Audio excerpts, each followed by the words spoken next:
Historia de la filosofía, por Nicolás Abagnano, volumen 3, 289, parte séptima, la filosofía entre los siglos XIX y XX, capítulo 13, el neoempirismo, 820, la semántica.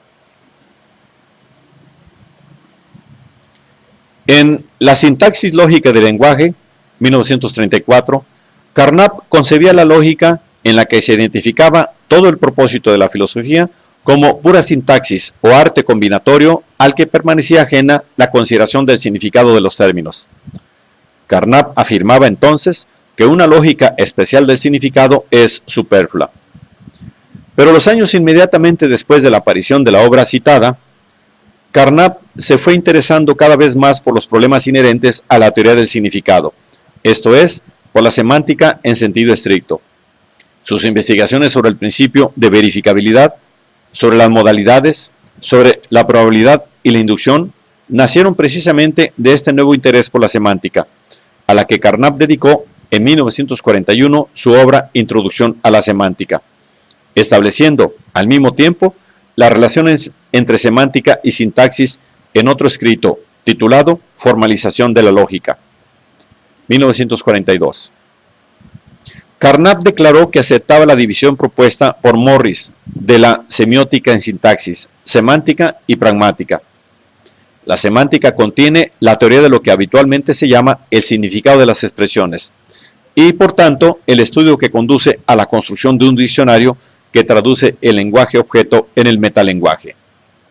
Pero, además, contiene la teoría de la verdad y la de la deducción lógica, porque verdad y consecuencia lógica son conceptos fundados en la relación de designación y, por ende, conceptos semánticos. Al desarrollo de la semántica en este sentido, prestó una contribución fundamental la escuela polaca de lógica y especialmente Alfred Tarski, nacido en 1901, profesor de filosofía de la matemática en Varsovia, de donde luego pasó a los Estados Unidos. Según Tarski, la semántica es la disciplina que trata de ciertas relaciones entre las expresiones de un lenguaje y los objetos, o estados de hecho, a los cuales se refieren aquellas expresiones. Como ejemplos típicos de conceptos semánticos, se pueden mencionar los de designación, satisfacción y definición, como aparecen en los siguientes casos. La expresión "el padre de la patria" denota a George Washington. La nieve satisface la función proposicional, la condición x es blanco.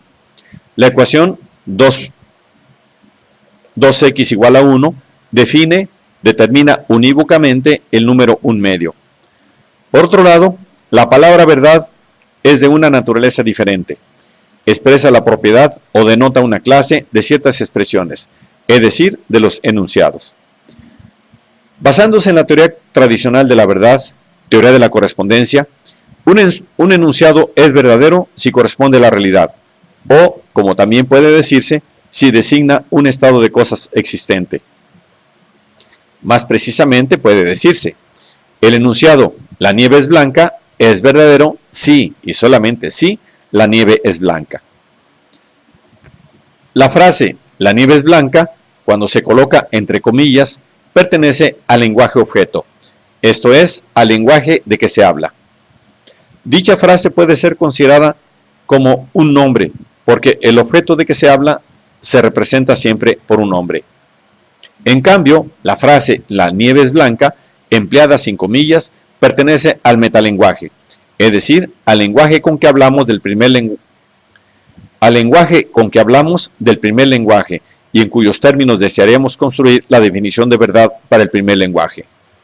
Ahora bien, el metalenguaje, que permite la definición exacta de la verdad y en general de los conceptos semánticos, debe contener, además de las expresiones del lenguaje objeto, los nombres de estas expresiones, o sea, una riqueza mayor.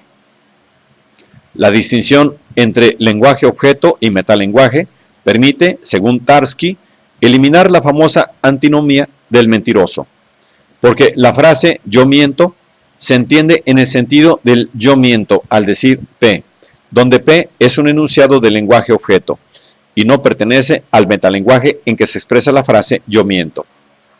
Siendo esto así, se puede indicar con X la frase la nieve es blanca, colocada entre comillas, y P la misma frase sin comillas, y entonces se tiene que X es verdadera si y solo si P. Esta, observa Tarski, no es una definición de la verdad, sino más bien toda equivalencia obtenida sustituyendo P con un enunciado particular, y X con el nombre de este enunciado puede ser considerada como una definición parcial de la verdad, que explica en qué consiste la verdad de un enunciado individual. La definición semántica de la verdad ha sido diversamente interpretada.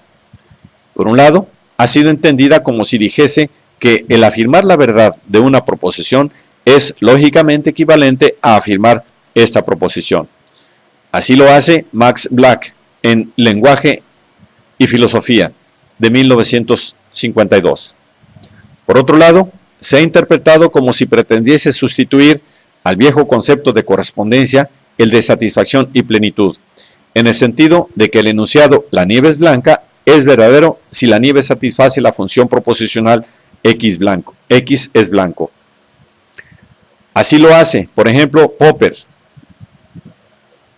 En todo caso, se trata de una noción introducida por la construcción de los lenguajes axiomatizados o formalizados, pero que difícilmente puede ser empleada, como Tarski quería, en el dominio de las ciencias empíricas.